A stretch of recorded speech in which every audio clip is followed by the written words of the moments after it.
your book, Conjunctions and Disjunctions, I saw it as a sort of history, more or less, of eroticism. And I thought that it was both a sort of, to talk linguistically, it was both a sort of synchronic and diachronic study of eroticism, and based on the point of view that I read in an interview with you, where you said that we have to base Western culture on love, and love is the opposite of promiscuity and is the opposite of really all the current modern inactions of love. The West is living in a dilemma. There is a dilemma in the West, and young people like me don't know really where we're heading, or where the 60s has taken us, where intellect takes us. There aren't really any codes in a sense. Yes, it's true. Yes, well, I suppose that in Western civilization we had a great repression of sexuality and eroticism. Yes. Especially since in the 19th century. Yes. Perhaps we have a very the idea that we have of the medieval ages as an age of great sexual repression perhaps is too exaggerated.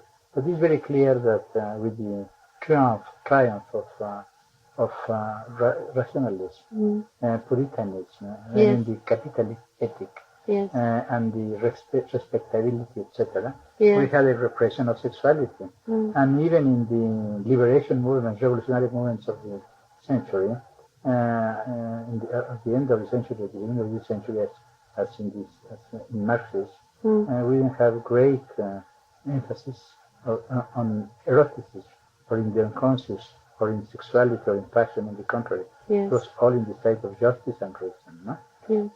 In this sense, these revolutionary movements were also the expression of this puritanical mind of the Western civilization. On the other hand, since the 18th, especially 19th century, we have in poetry these romantic poets, with romantic poets. We have the great rebellion of eroticism and love and sexuality. No? Yes. And that has been a positive for me. No, I has been. Now the problem is that I find that there are three levels in this domain. Yes. One is sexuality, no? But sexuality is animal. Is not animal. It's biological. You find sex in insects, in plants, in everywhere. No. Yes. That is a great domain, and that's the domain of life. No? Yes. And it's for the preservation of life. It's perpetuation of life. That is the meaning of sexuality, no? Yes. And then you have another more restrained meaning, is eroticism. Then you find eroticism in all civilizations, in the primitive tribes, very sophisticated. You have, and this is something human. Yes. And this is different because sexuality change. And people make love, but they make love with imagination and with as a ceremony, in different forms. No? Yes. In eroticism, we imitate the copulation, for instance, of animals, but animals don't imitate us. We say you are a dog, or you are a tiger, or you are a but tigers don't say you are human. Or you are, no? I mean, eroticism is a imitation. I mean, it's a transfiguration. Yes. It's a metaphor of sexuality. Yes. And then we have another thing but that is universal, no? And then there is this very curious invention that I don't know if there is in all civilizations, but it's very clear that we have it in our tradition, perhaps also in Orient. The idea that I love you.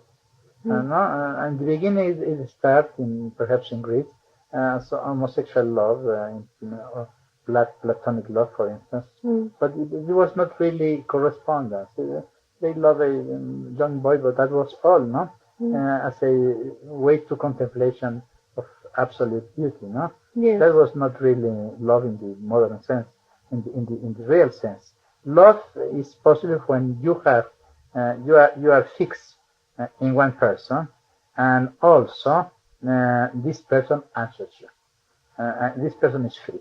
It's not only a object that you can contemplate, Yes. as in the case of platonic love, but it's a person who can answer you, who can love you, who can destroy you, who can be evil with you, etc.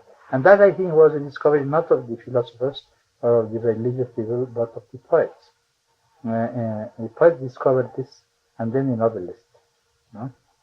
And then it's based, this love, idea of love is based in freedom of the object.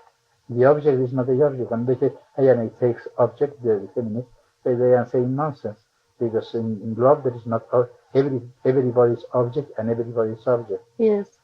That is the question, and we worry because we don't know if she or he is going to answer us in the right way. No, then it's based in now.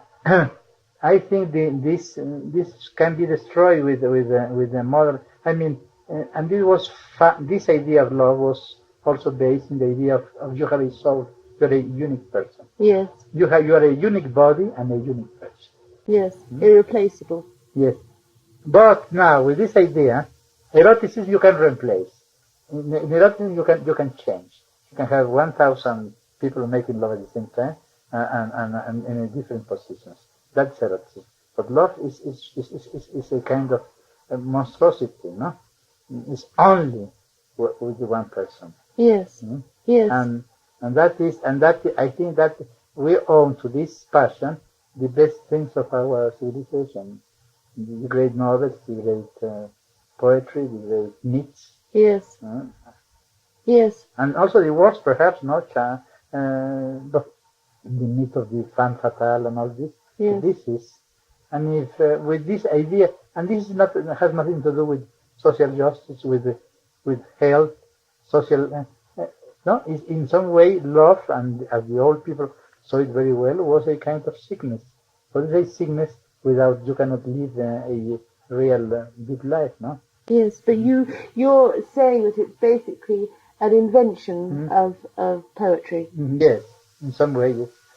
Or perhaps not, but the poets were the first who dare to say it. Yes. In Rome, for instance, all the Roman poets, no? Perhaps they were not very happy in love, and they dared to say that they were unhappy, no? Yes. Yes.